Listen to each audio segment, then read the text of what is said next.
그러나 이제는. 네. 여러분, 인생에는 모든 것이 끝났다고 느껴지는 순간들이 있습니다. 더 이상 변명할 수가 없고, 더 이상 숨을 곳도 없고, 더 이상 내 힘으로 수습할 방법도 없는 그런 순간들이 있습니다. 학생에게는 성적표 앞에서 그런 순간이 올 수 있고요. 또 사업가에게는 우리 재무결산표 앞에서 그런 순간이 올 수 있습니다. 환자에게는 진단서 앞에서 그런 순간이 올 수 있습니다. 무엇보다 죄인에게는 하나님의 율법 앞에서 그런 순간이 옵니다. 하나님의 이 말씀 앞에서 우리는 모든 것이 끝났다는 그런 느낌의 순간이 와야 된다는 거죠. 로마서 1장 18절부터 3장 20절까지 바울은 인간의 죄를 낱낱이 드러냈었습니다. 죄악론이라 하죠. 로마서 1장 18절로 3장 20절까지는 죄악론이라고 하는데, 이방인은 하나님을 알만한 것을 가지고도 하나님을 영화롭게 하지 않았다고 사도 바울은 폭로했습니다. 도덕주의자들은 남을 판단하면서도 같은 죄를 범했다고 지적했어요. 유대인은 율법과 할례라는 특권을 가지고서도 하나님의 이름을 욕되게 했다고 고발을 했습니다. 그리고 마침내 바울은 이렇게 결론을 내립니다. 의인은 없나니 하나도 없으며, 로마서 3장 10절의 말씀이 이렇게 기록되어 있죠. 깨닫는 자도 없고 하나님을 찾는 자도 없고 모든 입을 막고 온 세상으로 하나님의 심판대 아래 있게 하려 함이라, 이렇게 선언을 했어요. 이것이 로마서 3장 20절까지의 결론입니다. 하나님 앞에서 모든 인간들의 입은 완전히 막혔다. 이것이 사도 바울이 말하는 죄악론의 결론이라는 거죠. 자기 의의 문이 닫혔다는 겁니다. 종교적인 자랑도 무너졌습니다. 도덕적인 자부심도 꺾였습니다.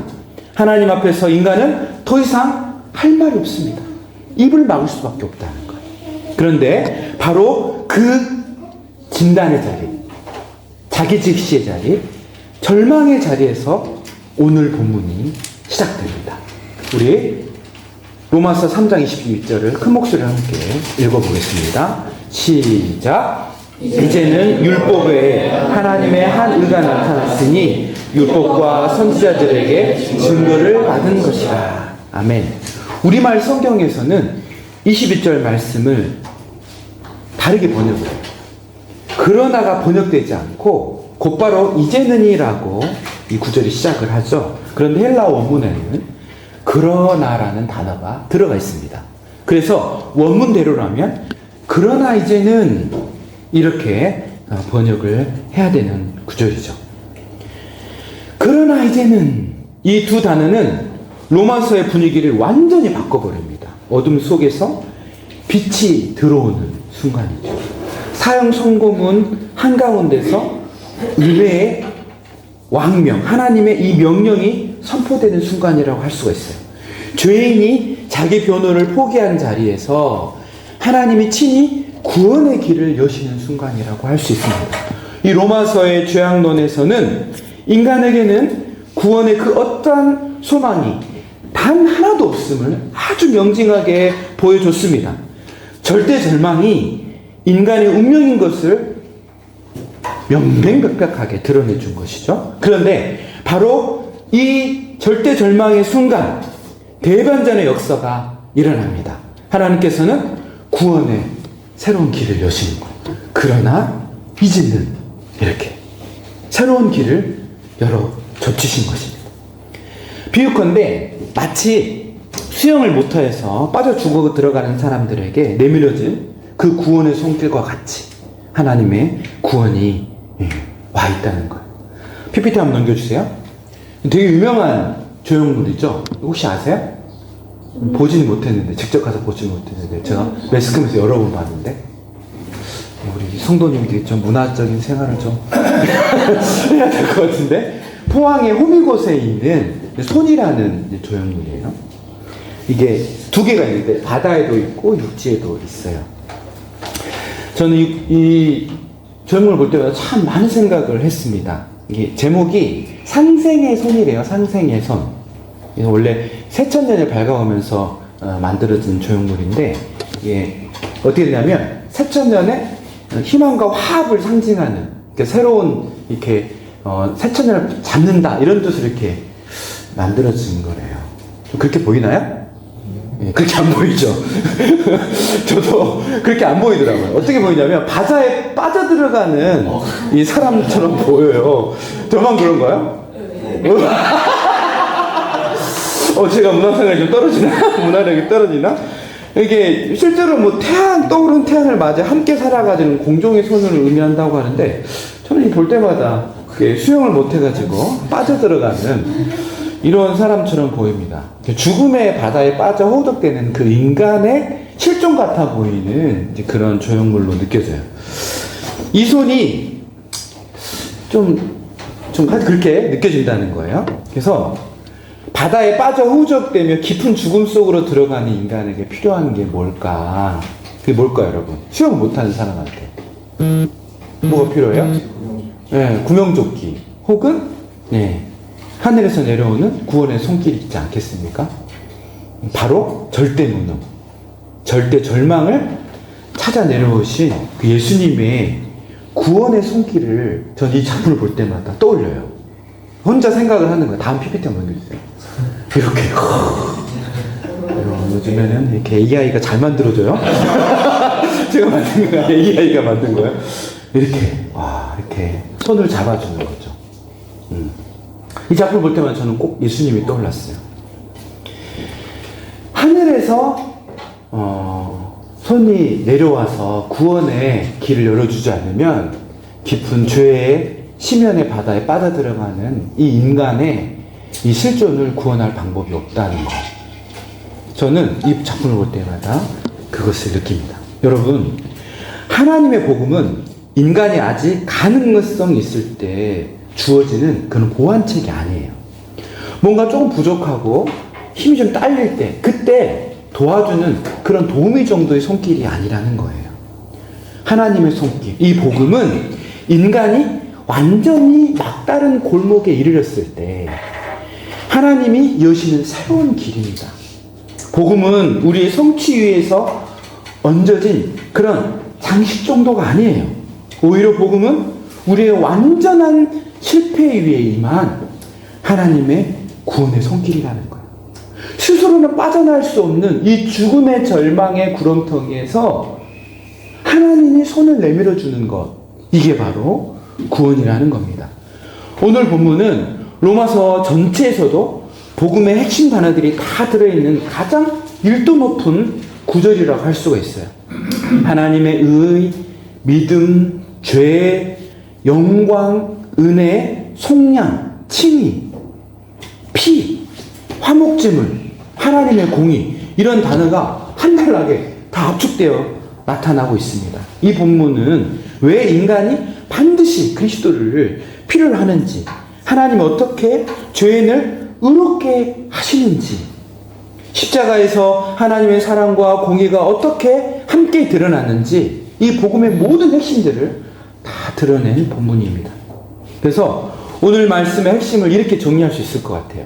인간은 죄로 하나님의 영광에 이르지 못했지만 하나님께서 친히 그리스도의 십자가를 통해 죄인들을 값없이 의롭다 하셨다. 그러므로 오늘 말씀 앞에서 우리는 세 가지를 좀 보고자 합니다. 첫째는 하나님의 의가 율법 외에 나타났다는 이 진리를 말씀을 나누기 원해요. 또한 죄인은 은혜로 값없이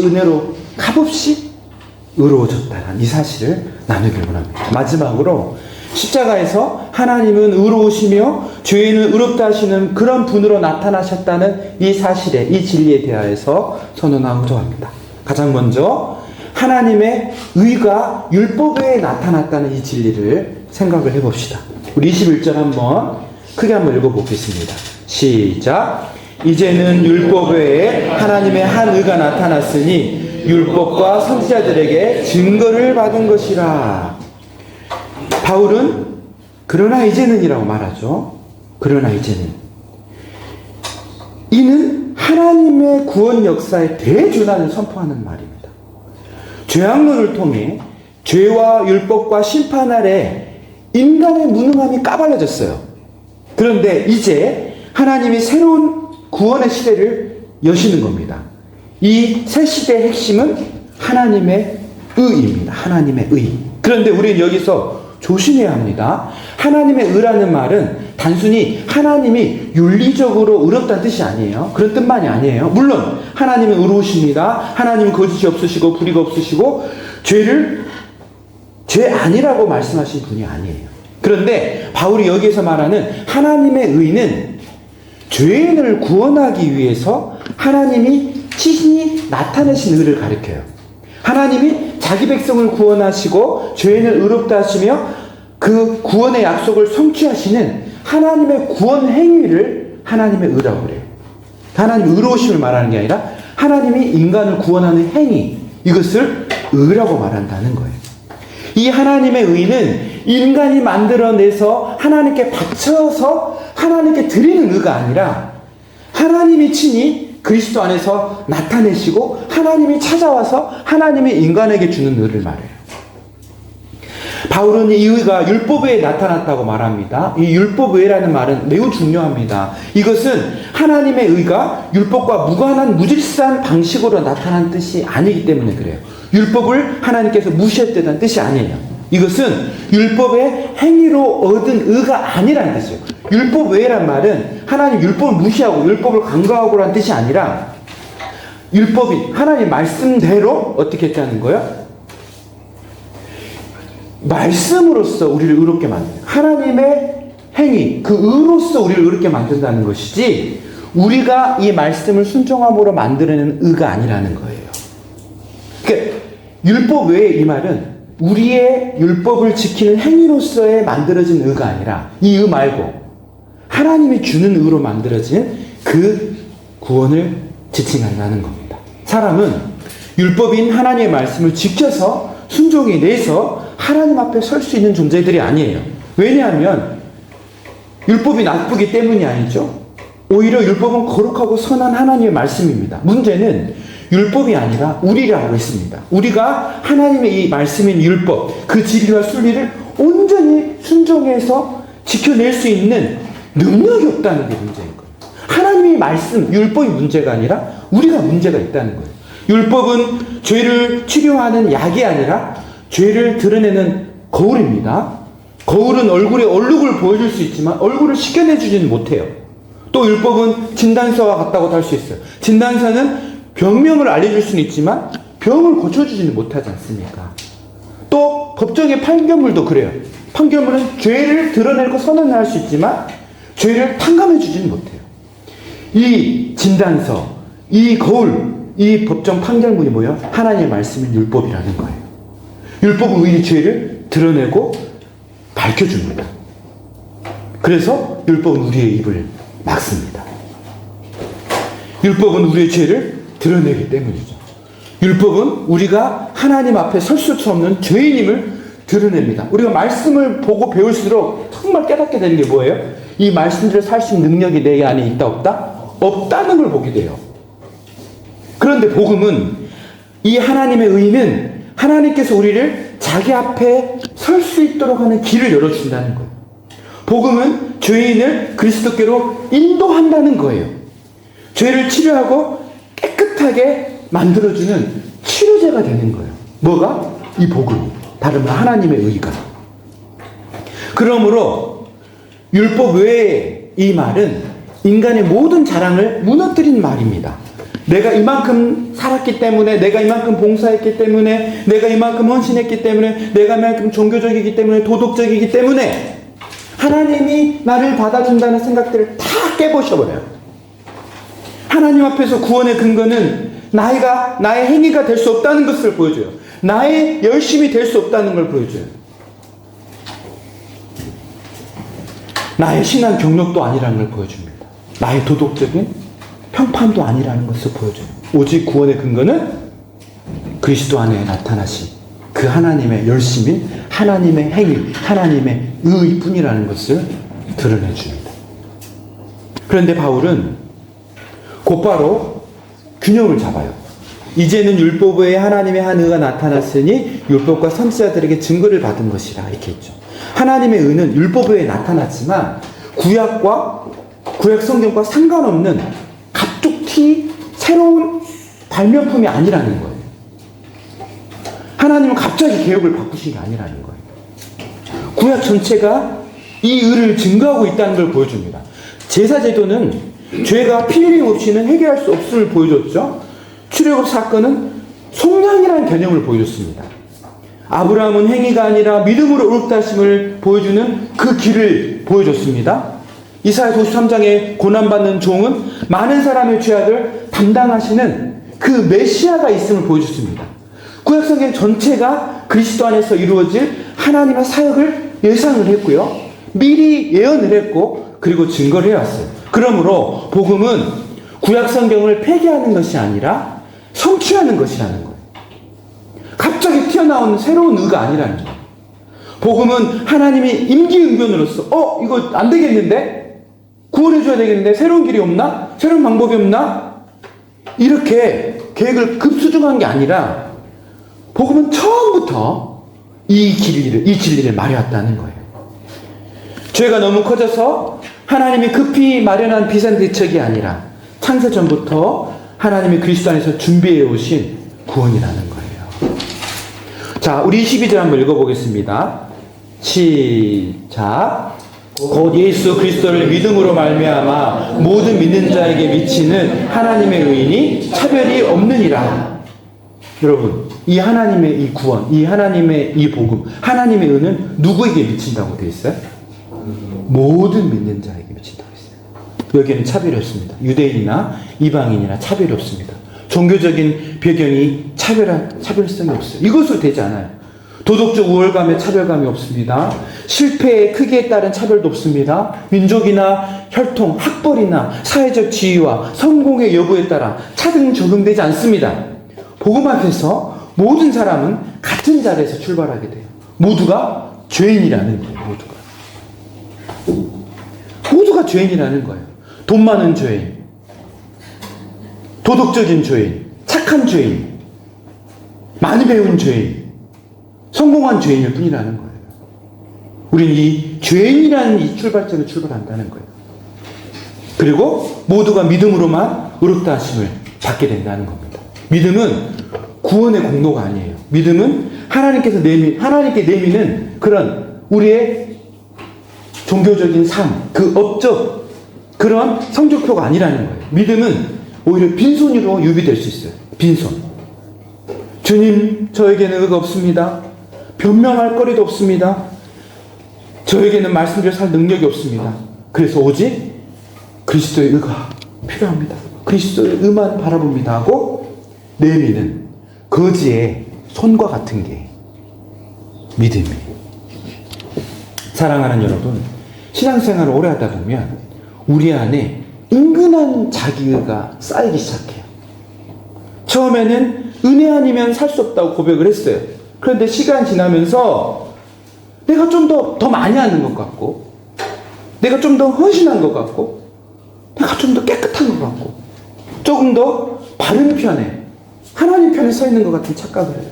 그래서 어느 순간 복음으로 사는 사람이 아니라 숨겨진 은근한 자기의로 사는 사람이 돼요. 은근한 자기의. 이게 무서운 거예요. 이게 더 교묘하지 않아요? 은근한 자기의. 왜요? 자기의 자랑하면 딱 드러나니까. 누가 봐도 죄인이네. 교만하시네. 이 말 듣기 싫으니까. 은근히. 나는 그래도. 내가 그래도 많이 알고 많이 헌신했는데. 이런 생각을 해요. 그리고 그것이 내 신앙의 근간이 돼요. 그런데 오늘 본문은 우리를 다시 처음의 자리로 데려갑니다. 하나님 앞에서 우리는 모두 같은 방식으로 구원을 받았다는 거예요. 처음 믿은 사람도, 오래 믿은 사람도, 저 같은 목회자도, 성도님들도, 모태신앙인도, 회심한 지 얼마 안 된 사람도, 오래된 사람도 모두 다 한 길입니다. 오직 예수 그리스도를 믿음으로 말미암아 구원을 받을 수밖에 없는 거예요. 이 길 외에는 없어요. 바로 이 지점에서 우리의 자랑이 끝나야 합니다. 우리의 자아의 종말을 선언해야 돼요. 은근한 자기, 이 자아의 종말을 선언해야 된다는 거예요. 그리고 바로 여기에서 우리의 참된 평안이 시작될 것입니다. 참된 생명력과 기쁨이 바로 이 지점에서 솟아오르게 된다는 거예요. 놀라운 역설이죠. 내 자아가 종말을 선언했고 이제는 기력 오직 예수뿐이다라고 말한 그 순간에 놀랍게도 진정한 평강, 생명력, 능력이 나온다는 사실. 그런데 이것이 진리입니다. 두 번째 진리는 이겁니다. 그 목소리 읽어봅시다. 시작. 죄는 은혜로 값없이 의롭다 하심을 없습니다. 우리 로마서 3장 23절, 24절 크게 한번 읽어봅시다. 시작. 모든 사람이 죄를 범하였음에 하나님의 영광에 이르지 못하더니 그리스도 예수 안에 있는 속량으로 말미암아 하나님의 은혜로 값없이 의롭다 하심을 얻은 자 되었느니라. 아멘. 바울은 다시 인간의 현실을 한 문장으로 요약을 합니다. 모든 사람이 죄를 범하였음에 하나님의 영광에 이르지 못하더니. 여기에서 죄는 단순히 몇 가지 나쁜 행동을 했다는 것을 뜻하지 않아요. 죄는 하나님께 이르지 못한 상태를 가리킨다는 것을 알아야 됩니다. 하나님께 이르지 못한 상태가 죄라는 거예요. 죄는 하나님의 영화로운 수준, 그 영광된 수준에 다다르지 못한 상태를 말합니다. 죄는 하나님의 영광을 향해 지음받은 그 인간이 그 하나님의 영광이라는 수준에 못 다다라서 다른 방향을 향하고 빗나가 있는 상태를 말한다는 거예요. 하나님은 인간을 하나님의 형상으로 지었습니다. 인간은 하나님을 반사하는 존재로 지음받았습니다. 달이 스스로 빛을 내지는 않지만 태양빛을 받아가지고 어두운 밤하늘을 밝히는 그런 빛이 될 수 있잖아요. 이것처럼 인간 또한 하나님의 영광을 비친 바 받아서 하나님의 성품과 뜻을 반사하여 드러내는 그런 존재로 창조가 된 거예요. 그런데 죄는 그 반사를 깨트려 버립니다. 하나님을 영화롭게 해야 할 인간이 자기 영광을 추구하기 시작한다는 거예요. 하나님을 의지해야 될 인간이 자기 주권을 주장하기 시작한다. 내 생각은 이렇다고, 내가 원하는 건 이렇다고 말을 해버리는 거예요. 하나님의 뜻보다 중요한 게 뭐야? 내 마음이에요. 이게 죄예요. 하나님을 예배할 인간이 이 마음의 탐심을 예배하기 시작해요. 내 마음의 욕심, 내가 원하는 것을 섬겨요. 이걸 뭐라 그래요? 성경은? 우상숭배라 그래요. 우상숭배. 그래서 죄의 본질을 뭐라고 말할 수 있냐면 하나님이 없는 자기 중심성을 죄라고 말할 수 있어요. 하나님이 없는 자기 중심성. 죄는 단지 규칙 위반이 아닙니다. 비도덕적인 삶을 가리키는 것이 아니에요. 그 열매들이라 했습니다. 죄는 하나님을 하나님으로 인정하지 않는 것이 본질이라고 제가 설교를 했었습니다. 죄는 하나님의 영광을 버리고 자기 영광을 붙드는 것을 말하는 것. 우리는 흔히 죄를 비교의 방식으로 이해를 해요. 그래도 나는 저 사람보다는 낫다. 나는 큰 범죄는 그래도 짓진 않았다. 나는 최소한 양심껏 살았다. 난 교회도 다니고 봉사도 하고 헌금도 한다. 이렇게 말해요. 그런데 바울은 죄의 기준을 사람 사이에 비교에 두지 않습니다. 기준을 하나님께 둬요. 특별히 하나님의 영광에 둬요. 저 사람보다 나은가가 아니라는 겁니다. 하나님의 영광에 이르렀는가? 하나님의 기준에 부합하는가? 이것을 하나님은 본다는 겁니다. 이 기준 앞에서 모든 사람은 실패했어요. 도덕적인 사람도 실패했고요. 종교적인 사람도 실패했고요. 지적인 사람도 실패했고요. 영적인 사람도 실패를 해요. 성공적인 사람도 실패를 합니다. 상처 많은 사람도 실패합니다. 자신감 있는 사람도 실패를 했습니다. 모든 사람이 죄를 범하였음에 복음은 인간을 모욕하라고 죄를 말하지 않습니다. 복음은 인간을 살리기 위해서 죄를 정확하게 말을 할 뿐입니다. 병명이 정확해야 치료가 시작되는 것처럼 하나님은 우리의 죄를 명명백백하게 드러내는 거예요. 자, 24절 다시 한번 읽어봅시다. 시작. 그리스도 예수 안에 있는 속량으로 말미암아 하나님의 은혜로 값없이 의롭다 하심을 얻은 자 되었느니라. 이 문장은 정말 복음의 보수상자라고 표현할 만큼 중요한 진리의 개념들이 다 들어있어요. 먼저는 의롭다 하심이라는 단어가 들어있습니다. 의롭다 하심은 하나님이 죄인을 의롭다고 선언하신 그 법정 용어라고 말을 해요. 법정 용어. 죄인이 스스로 의롭게 변해가지고 하나님께 인정을 받는 것. 이것이 기독교에서 말하는 의가 아닙니다. 하나님이 그리스도 안에서 죄인을 의롭다고 판결해 주는 거예요. 그렇지 않을지라도 법정 용어로 판결해 너는 의롭다라고 선언을 해주는 거예요. 이것은 죄를 하나님께서 가볍게 넘긴 걸 뜻하는 것이 아닙니다. 하나님은 죄인을 보고 괜찮다, 별거 아니다라고 하신 분이 아니라 했죠. 원래 사람은 죄 짓고 사는 거예요 라고 말하는 옆집 할아버지가 하나님이 아니라 그랬죠. 하나님은 죄를 정확하게 죄라고 말을 해요. 그러나 예수 그리스도 안에서 죄값을 감당하셨기 때문에 너는 더 이상 죄인이 아니다라고 선언을 해주는 거예요. 의롭다고 선포를 해주는 거예요. 법정적으로. 또 보이는 게 값없이라는 구절이죠. 값없이 의롭다 하심을 얻었다고 했어요. 이것은 공짜라는 뜻입니다. 그런데 값싸다는 뜻은 아니에요. 공짜다고 해서 값싸다는 뜻은 아니에요. 우리에게는 값없이 주어졌지만 하나님께는 가장 값비싼 그 대가를 치른 과정을 통해서 우리에게 공짜로 주어졌다는 것을 말해요. 우리는 값을 내지 않았지만 하나님께서 예수 그리스도의 핏값을 우리에게 내어주심으로 우리가 공짜로 값없이 은혜로 이 구원을 누릴 수 있게 만들었다는 거예요. 누군가가 대신 병원비를 내주면 환자는 무료로 치료를 받는 것처럼 그렇게 하나님이 대신 우리의 죄값을 치러주신 거예요. 어떻게? 예수 그리스도의 핏값으로. 제가 아직 미취학 아동이었을 때 할머니는 저를 업고서 시골 전방이라고 그러죠. 전방에 가서 과자를 사주시곤 했어요. 그때마다 할머니가 어떻게 했냐면 미취학 아동 5살쯤으로 기억해요. 어떻게 했냐면 개 엽기꽃이랑 있거든요. 찾으면 안 나는데 찾아봤는데 이게 뭐냐면 이렇게 조그맣게 풀에 자라는 50cm 정도 되는 그런 풀에서 자라나는 꽃인데 꼭 이 전방을 갈 때마다 할머니 그 꽃을 꺾어가지고 그 전방 아저씨한테 주게 하신 거예요. 할머니가 꼭 그렇게 했어요. 그럼 저는 그 과자를 먹을 때마다 이 꽃을 꺾어가지고 들고 가면 할머니가 딱 이렇게 아저씨한테 드리렴 그러면 이렇게 딱 이렇게 줬어요.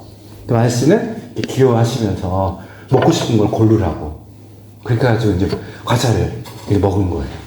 근데 어린 마음에 어떤 생각을 했냐면 꽃만 꺾어가면 과자를 마음껏 먹을 수 있구나 생각을 해서 할머니가 없을 때 이 고기 꺾어서 혼자서 가가지고 당당하게 딱 내밀고 내가 먹고 싶은 걸 딱 골라서 갔어요. 귀엽지 않아요? 나중에 알고 보니까 할머니가 다 제가 먹은 과자값을 다 치러주셨더라고요. 과자가 공짜인 줄 알았는데 그 값으로 모든 걸 살 수 있다고 생각한 어린 마음에. 근데 할머니가 이 노구를 이끌고 험한 바닷일을 하면서 할머니가 뭐 일거리가 없잖아요. 그러니까 저 바닷가에 가서 일을 하셔가지고 손자한테 사주려고 이렇게 하셨다는 거를 나중에 알았어요. 그래서 하나님의 사랑에 대해서 많이 생각을 했었는데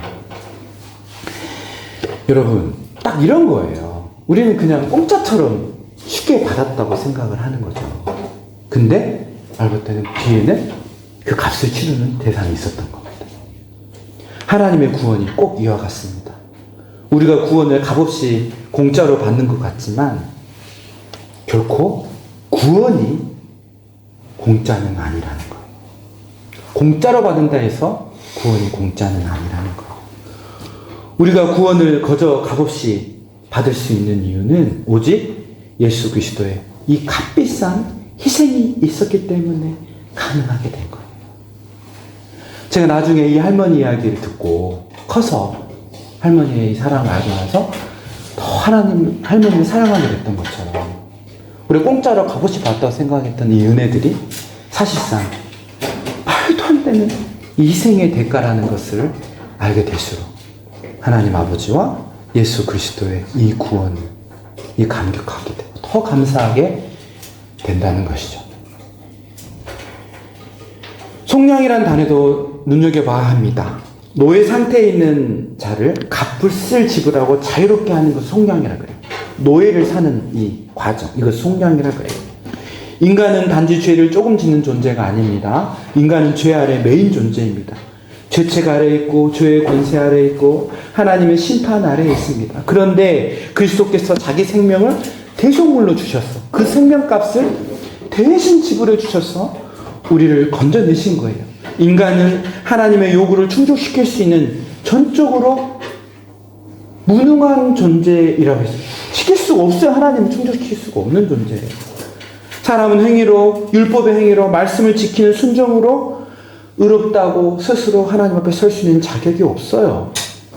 그 어떤 인간도 하나님의 말씀을 행위로 지킴으로, 순종으로 지킴으로 의롭다고 평가받을 사람이 없다는 거예요. 그래서 인간의 모든 공로는 하나님의 이 말씀 앞에서 완전히 제거됩니다. 누가 그런데 의롭게 됩니까? 누가 의롭다고 되냐면 죄인 우리가. 그럼 그 의롭다 만드신 분 누구라는 거예요? 하나님이. 무엇으로 말미암아 의롭다고 만들어줍니까? 예수 그리스도 안에 있는 성령으로 말미암아 그렇게 하신대요. 어떤 방식으로 주어집니까? 은혜로 주어집니다. 값을 누가 낸다는 거죠? 나는 내지 않아요. 근데 이 값을 하나님이 치르시는 거예요. 예수 그리스도께서 이 값을 치르는 것이에요. 이것이 복음이라는 겁니다. 그러므로 복음 앞에서 우리는 이렇게 고백해야 합니다. 주님, 저는 하나님의 영광에 이르지 못했습니다. 제 안에는 하나님 앞에 내려놓을 수 있는 의가 없습니다. 저는 빈손입니다. 그러나 예수 그리스도 안에 있는 속량이 저를 의롭게 만들어줍니다. 이 고백을 해야 된다는 것이죠. 마지막 세 번째입니다. 큰 목소리 읽어보겠습니다. 시작. 십자가에서 하나님은 의로우시며 죄인을 의롭다 하시는 분으로 나타내셨습니다. 우리 25절과 26절 한번 큰 목소리 읽어봅시다. 시작. 이 예수를 하나님이 그의 피로써 믿음으로 말미암는 화목제물로 세우셨으니 이는 하나님께서 길이 참으시는 중에 전에 지은 죄를 감가하심으로 자기의 의로우심을 나타내려 하심이니 곧 이때에 자기의 의로우심을 나타내사 자기도 의로우시며 또한 예수를 믿는 자를 의롭다 하려 하심이라. 아멘. 여기서 바울은 십자가의 의미를 설명합니다. 하나님이 예수를 그의 피로써 믿음으로 말미암는 화목제물로 씌우셨다고 했어요. 화목제물이란 말은 매우 깊은 의미를 담고 있습니다. 이 말은 죄로 인해 하나님과 인간 사이에 생긴 진노와 심판의 문제를 해결하는 그 희생제물을 가리켜요. 이 화목제물은 희생제물을 가리킵니다. 죄는 하나님의 거룩하심과 충돌을 해요. 그리고 이 죄는 결과적으로 하나님의 진노를 불러옵니다. 그런데 이 하나님의 진노를 해결하는 해결 존재, 그게 뭐예요? 화목제물이라는 거예요. 현대인은 하나님의 사랑을 좋아하지만 하나님의 진노를 불편해합니다. 그러나 하나님의 진노가 없다면 하나님의 사랑도 그 깊이를 헤아릴 수가 없게 돼요. 불의에 대해 분노하지 않는 사랑은 거룩한 사랑이 아니에요. 악을 보고도 아무렇지도 않게 여기는 사랑은 선한 사랑이 아니라는 겁니다. 여러분, 연쇄살인마가 베푸는 친절을 사랑이라고 말하지 않습니까? 똑같다는 거예요. 정의가 없는 사랑은 사랑이 아니라 편애일 뿐이에요. 하나님은 참으로 선하시기 때문에 죄를 미워하십니다. 하나님이 참으로 의로우시기 때문에 악을 심판하신다는 거예요. 그런데 복음의 놀라움은 여기에 있습니다. 하나님의 진노를 해결하기 위해서 죄인이 제물을 마련한다는 것이 아니에요. 인간이 길을 만들어내고 이 해결책을 인간이 만들어내지 않았다는 거예요. 하나님이 친히 제물, 화목제물을 세우셔서 하나님이 구원의 길을 만들었다는 거예요. 이 예수를 하나님이 화목제물로 세우셨으니, 이 예수를 하나님이 화목제물로 세우셨으니, 십자가는 인간이 하나님을 달래기 위해 바친 제물이 아니에요. 십자가는 하나님이 죄인을 구원하기 위해 친히 마련한 제물입니다. 희생제물을 하나님이 친히 되셨어요. 희생제물이 하나님이 되신 거예요. 그래서 하나님이 요구하신 공의를 하나님이 친히 만족을 하십니다. 하나님이 심판하셔야 할 죄인을 자기 아들, 그 하나님이신 자기 아들의 피값으로 치른 거예요. 이것이 기독교의 유일성입니다. 다른 종교에는 인간이 신께 올라가는 길에 대해서 말해요. 인간이 어떻게 신에게 다다를 수 있는가에 대해서 말을 해요. 그런데 유일하게 복음만이 하나님이 죄인에게 내려오신 길을 말해요. 하나님이 죄인을 찾아온 길에 대해서 말을 한다는 거예요. 다른 종교는 인간이 속죄하고 애를 쓰는 길에 대해서 설명을 해요. 그런데 복음은 하나님이 그리스도 안에서 속죄를 만드시고 이루신 것에 대해서 얘기한다는 거예요. 25절. 전에 지은 죄를 간과하심으로써 자기의 의로우심을 나타내려고 하셨다고 말씀했어요. 여기서 간과하심은 하나님이 죄를 그냥 못 본 척했다는 뜻이 아닙니다. 구약시대에 하나님은 오래 참으셨습니다. 다윗이 죄를 지었을 때 즉시 완전한 심판을 다 쏟아내지 않으셨죠. 이스라엘이 반복해서 범죄했을 때에도 하나님은 오래 참으셨습니다. 그러나 그 오래 참으심이 죄를 대수롭게 여겼다는 뜻은 아니에요. 하나님은 놀랍게도 예수님의 이 십자가를 바라보면서 참으신 거예요.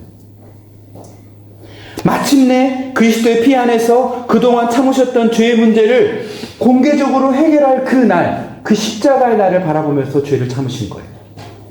사실 십자가는 하나님이 죄를 얼마나 미워하신지를 보여줍니다. 동시에 십자가는 하나님이 죄인을 얼마나 사랑하신지를 보여줍니다. 하나님이 죄를 가볍게 여겼다면 십자가는 필요 없었겠죠. 근데 하나님이 죄인을 사랑하지 않았다면 십자가는 우리에게 주어지지 않았겠죠. 그런데 하나님이 두 가지를 다 하신 거예요. 그래서 이 십자가를 볼 때 우리는 두 가지를 동시에 봐야 된다는 거예요. 죄의 심각성을 봐야 돼요. 죄의 심각성. 내 죄가 하나님의 아들을 십자가로 몰아냈구나. 내 죄 때문에 예수님이 십자가에 못 박혀 죽었구나. 그래서 십자가를 제대로 아는 사람은 십자가를 가벼이 여기지 않습니다. 하나님이 가지고 용서해 주겠지 뭐. 이런 식으로 죄를 합리화하지 않아요. 은혜를 값싼 면죄부로 여기지 않는다는 거예요.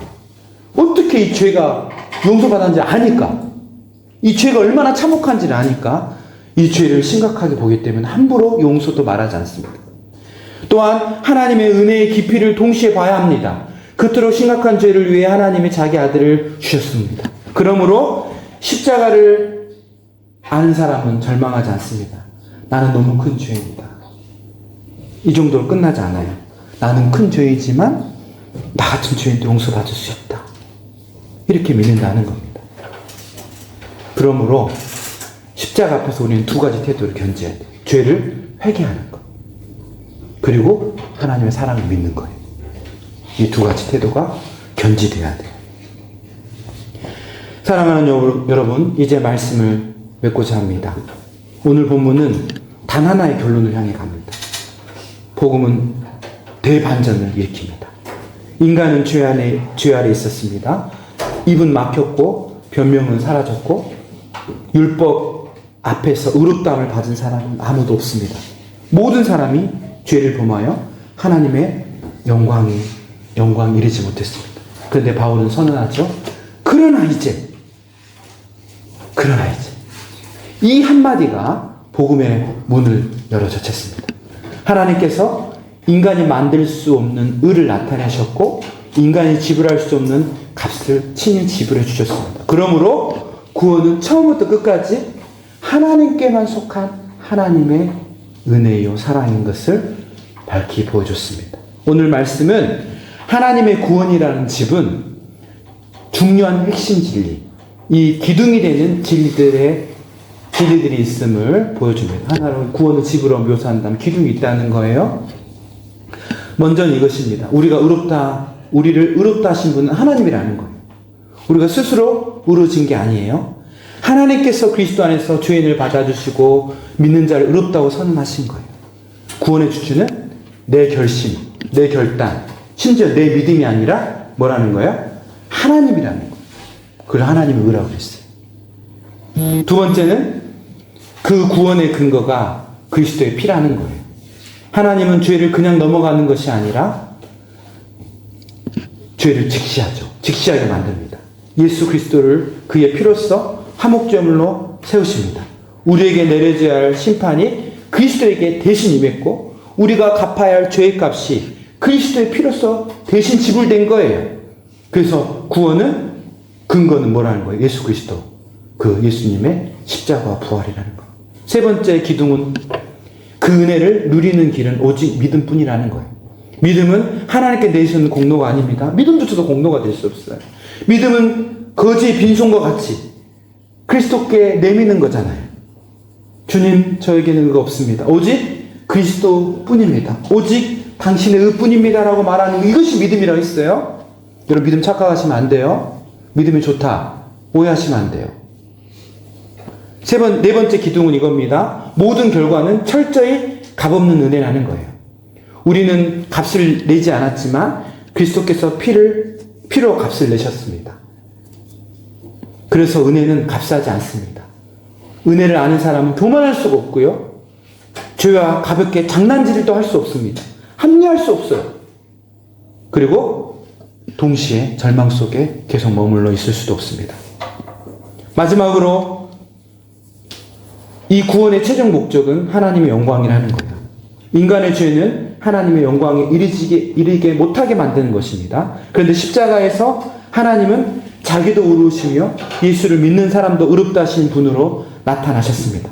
십자가는 하나님의 공의와 사랑이 함께 드러나는 영광의 자리라는 거예요. 여러분, 이 복음이, 이 구원이 우리에게 주어졌어요. 이것을 바로 알고 바로 결부시켜서 누리시기를, 그리고 나누시기를 주님의 이름으로 축원합니다. 아멘. 함께 기도하겠습니다.